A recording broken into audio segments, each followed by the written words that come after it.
Happy Workers' Day and welcome to Sunset News on this Monday evening. As always, we bring you the news, community stories, economics, weather and sports. I am Ashwin Berry. In the news tonight, workers from Walvish Bay gathered at Kusipmoon Secondary School sports ground on Monday to celebrate the day under the theme United Workers Fighting for Liberty for Justice.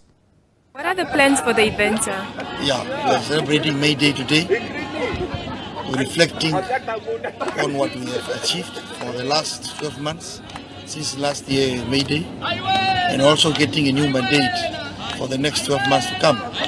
So it's very important that for us, the labor movement, we need to celebrate this day. And we are gathering today under the theme, United Workers Fighting for People-Centered Just Transition. Now, this theme is centered around the fourth revolutions and various developments that are taking place and various changes taking place within the mode of productions and the natures of employment.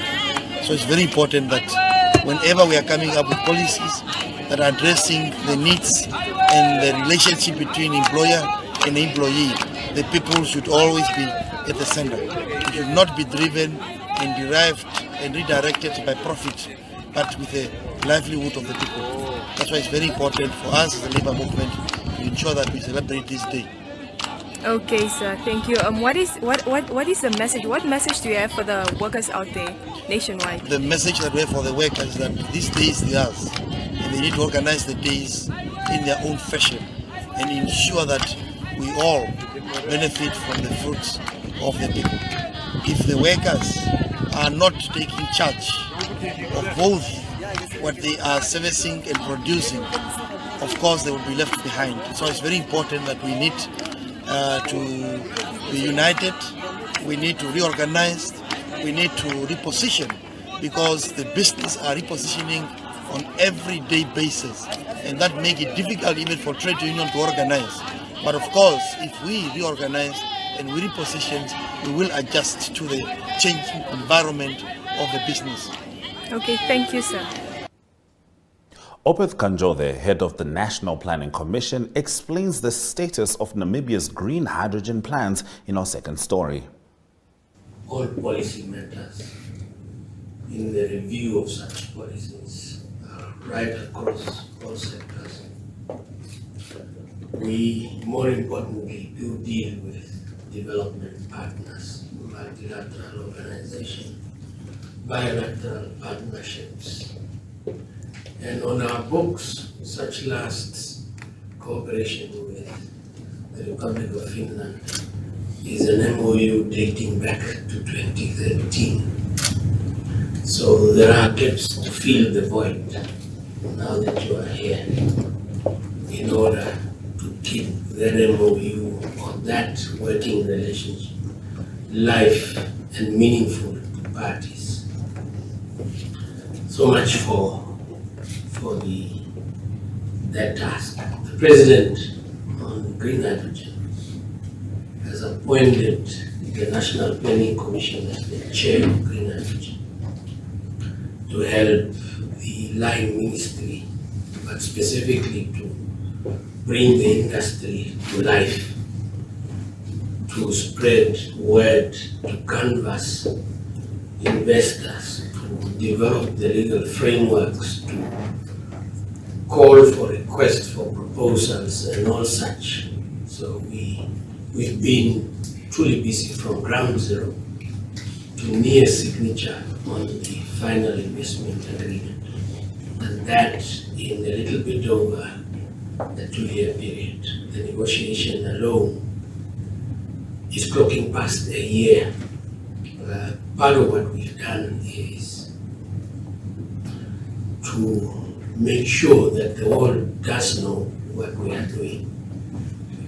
This is one country with near monopoly on the solar wind capacity factors, and we made available parcels of land in the first round of requests. Netumbo Nandi-Ndaitwah, International Relations Minister, said they will respond to the United Nations rapporteur report that condemned the exclusion of the descendants of the Nama and Ovaherero genocide as equal parties on the negotiating table rather than co-opting them through a committee. The German and Namibian governments have been notified of grave concerns regarding the violation of international law, with a deadline of 2 months during which these letters would remain confidential. Namibia has not responded to these letters, while Germany, through its permanent mission in Geneva, has asked for an extension until Monday, the 8th of May 2023. A letter dated 12 April 2023 acknowledged the letter which they received on the 23rd of February 2023, but highlighted that the concerns raised in the letter fall under several ministries and that it would take considerable time to get this information by the deadline given by the UN. We will respond to the United Nations before we will talk to the media, but you can speak to the Information Minister Per Mushelenga. He would explain it well, Nandi-Ndaitwah said. Mushelenga, who according to Nandi-Ndaitwah gave a brief response on the national broadcaster on Sunday evening, was not reachable when contacted by Namibian Sun. The Namibian government has also failed to respond to papers filed in the High Court by Bernard the Swatboy and several traditional leaders who dragged the government to court over the controversial draft joint declaration between Namibia and Germany. This matter is now postponed to the 17th of May 2023 for a status hearing to determine whether the parties have complied with the deadlines to file the document. UN reports that 7 UN rapporteurs investigated the alleged lack of meaningful participation through self-elected representatives of the Ovaherero and Nama peoples in the negotiations leading to the issuance of the joint declaration by the Federal Republic of Germany and the Republic of Namibia. In this regard, we recall that international law requires that states to obtain free, prior and informed consent of the indigenous peoples concerned through their representatives before adopting and implementing legislative or administrative measures that may affect them. It also stipulates that mechanisms that aim to redress colonial crimes have to be developed in conjunction with them. The Windhoek High Court will in June decide whether Kavango East Governor Bonifacius Wakudumo's refusal to sign on the application form of Felix Muraguli Mashika, the man who wants to take over the Giriku Traditional Authority, was legal or not. The Wagiriku community has been without a leader since the death of Hompa Kasian Shiambi in 2019. Mashika wants the court to compel Wakudumo to sign the form or order an alternative way of getting his application signed, such as allowing another region's governor to sign it and forward it to the line ministry for consideration. Another alternative Mashika proposed is for the Kavango East Deputy Sheriff to be accorded the powers to sign the application. Urban and Rural Development Minister Irasa Sutoni and the Gikiruku Traditional Authority are second and third respondents in the case, while High Court Judge Nate Ndeuya Nabdapo is presiding. This battle started in July last year when Mashika turned to the court after Wakudumo refused to sign his application form on 2 separate occasions. That brings us to the end of our top stories on Sunset News. In our community talk segment, the Windhoek City Police headquarters was abuzz with activity on Friday morning as colleagues, friends, family and community members gathered to bid farewell to Police Chief Abraham Kanime. Stay with us.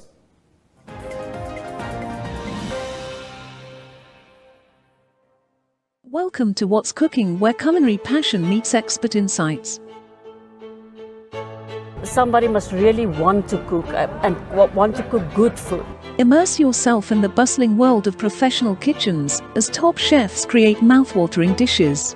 Join us for in-depth interviews as our host explores the experiences and expertise of our guest chefs.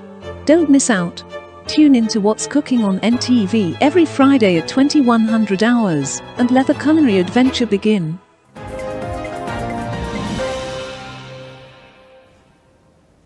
Heading into community talk, the Windhoek City Police headquarters was abuzz with activity on Friday morning as colleagues, friends and family and community members gathered to bid farewell to Police Chief Abraham Kanime, who helped found the force in 2001. Kanime retired after over 2 decades of service as police chief and was honored with a retirement parade fitting to a man who dedicated his life to serving his community and upholding the law.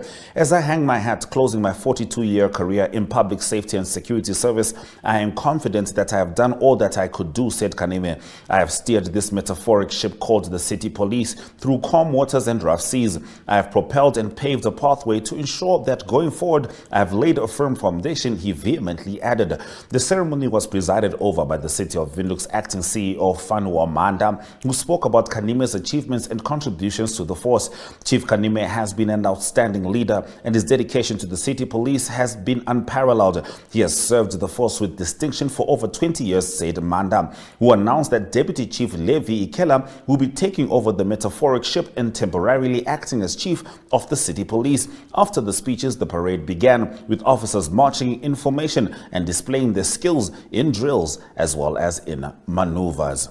All right, after the break, we head into Story of the Day as we talk about the suspension of Hobabis executives being ruled unlawful.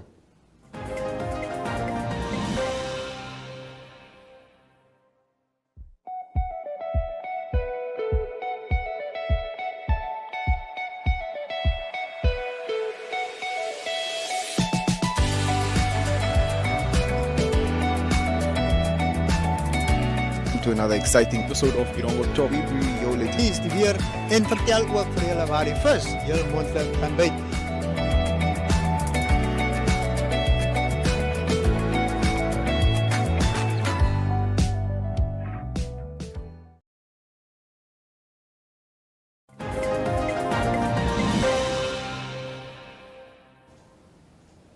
Now, what appeared to be a tribal and politically motivated move by the Hobabis municipality office bearers to suspend 7 executives on what has now been regarded as bogus charges has been set aside by the court.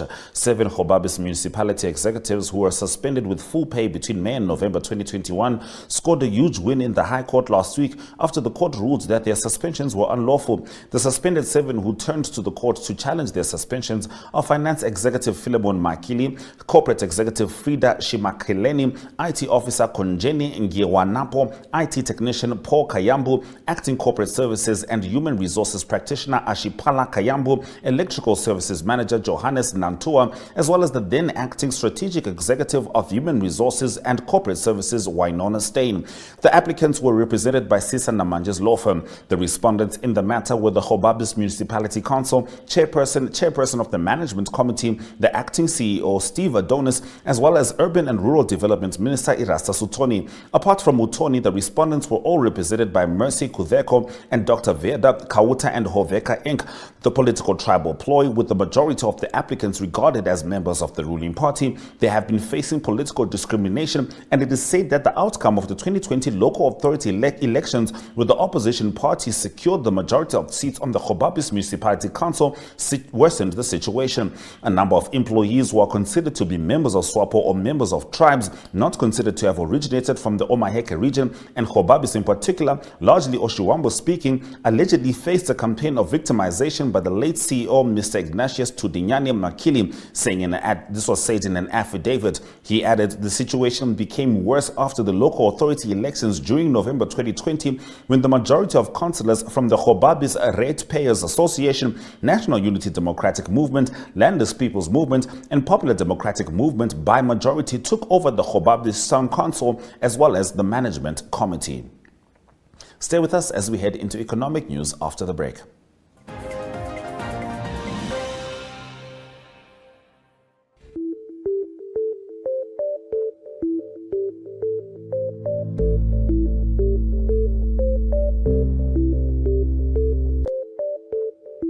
Ranging from current affairs, community stories,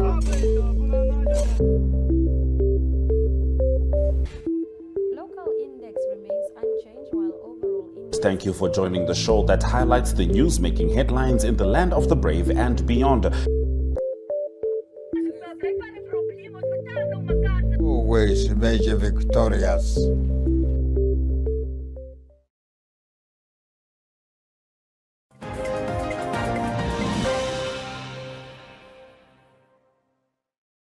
Growth in private sector credit extension edged up to 3.9% year-on-year in March 2023, compared to 3.1% at the end of February 2023. Credit growth extended to businesses posted a growth rate of 1.8% in March relative to 0.4% in February 2023. Loans advanced to households grew by 5.4% year-on-year at the end of March 2023, relative to a growth of 5.0% reported at the end of the previous month. Let's have a look at the economic indicators. The Namibian dollar is down next to the British pound, euro and US dollar, but maintains its value next to the Chinese yuan, trading at 2.65 Namibian dollars for 1 Chinese yuan.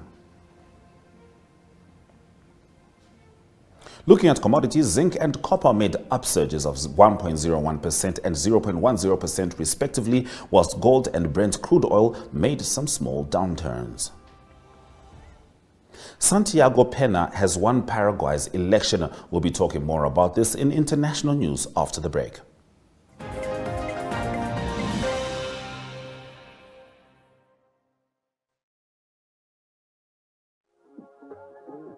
We are so excited to be kickstarting your morning with entertainment. Everything was happening during this past weekend. Yes. Exciting news. Wow, no, she was killing it already. In my opinion, I don't see anything wrong with him serving the full term.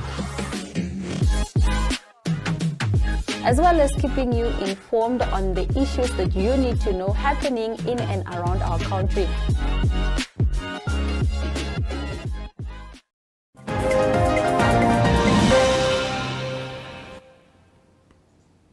Santiago Pena has won Paraguay's election, returning to the conservative Coladero party, returning them to the government after a tightly contested campaign that had threatened to end its 7-decade hold on power. The 44-year-old economist and former finance minister had 42.7% of the vote, with more than 99% of ballots counted, a more than 15-point lead over center-left rival Efrain Alegre, a 60-year-old lawyer from the Concertación Coalition, according to the electoral body. Some 4.8 million of the South American country's 7.5 million people were eligible to vote in the election for the president and legislature.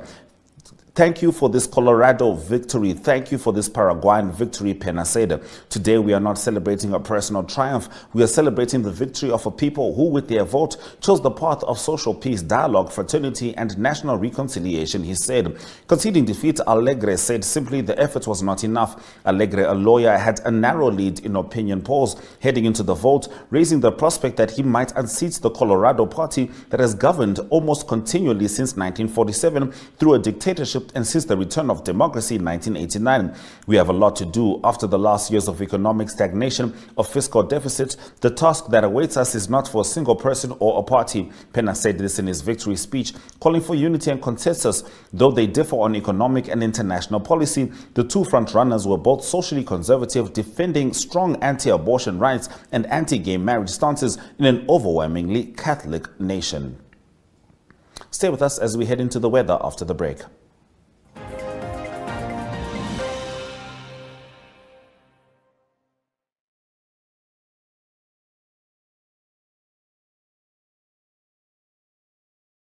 Did you know you can buy a new or second-hand vehicle, such as light delivery vans, trailers, small trucks and tractors for agricultural use? The repayment period for these vehicles ranges between 5 and 10 years. Contact your nearest Agribank branch or visit our website at www.agribank.com.na for more information about this loan product. You can also visit us on Twitter, Facebook, Instagram, LinkedIn and YouTube.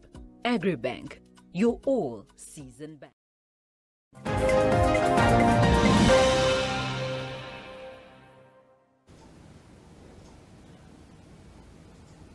All right, it's been drizzling a little bit. Let's have a look at the weather predictions.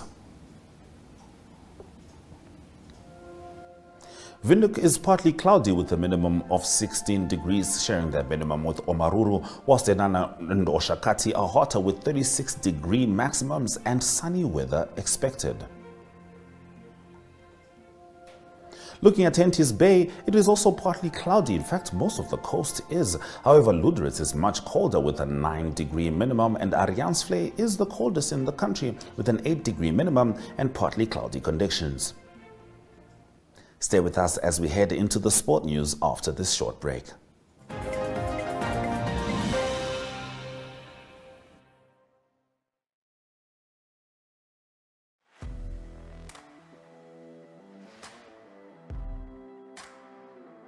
Hello and welcome to today's Sports Rep Show. I am your host, Jesse Jackson Kauraita.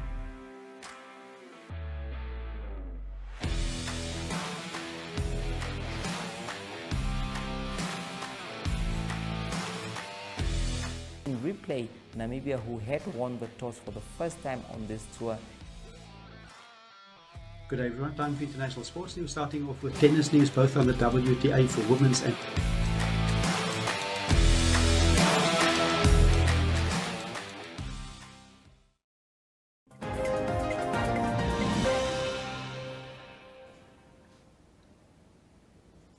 Heading into the sport news, Jeremiah Shaliakswe and Alina Armas emerged as the winners of the third edition of the Sanlam Coastal Marathon. Fantastic race, Armas said. It was fantastic. The weather was amazing. Everything went well from beginning to end. I honestly had no complaints, adding that she is looking forward to the Sanlam Cape Town Marathon. Now, Shaliakswe described the race as a challenging one. It was a great but challenging race. It was a bit windy when we took off, but it got better on the way back. I was behind Thomas Reynolds, who was leading the pack until the last 18 kilometers, where I surpassed him. The Capricorn Women Eagles won their T20 clash against the United Arab Emirates by 7 runs at United using the Duckworth-Lewis Stern method. Heavy weather interrupted the clash in the Capricorn Four Nations International T20 tournament several times. Namibia is currently well ahead in the standings after 5 meetings with 5 victories and will take to the field for the final on Tuesday, regardless of tomorrow's result against Uganda. And Namibia Under-20 achieved a hard-fought extra-time win over Tunisia Under-20 to claim the bronze final of the Rugby Africa Barties Cup. After falling behind 0-13 and trailing 10-20 at half-time, the Namibians fought back in pouring rain against the penalty count to be awarded a penalty try and eventually score 20-20 when the final whistle went. Playing sudden death extra time, Tunisia's fly half missed a penalty attempt. Namibian inside centre and captain for the day, Owen Hawanga, then sent a rolling kick towards the corner flag. The Tunisian fullback waited for the ball to bounce over the touchline before sending a panicky kick that ricocheted off an oncoming Namibian for Hawanga to gather and score the winning try. Stay with Sunset News as we head into the highlights from this evening's broadcast after the break.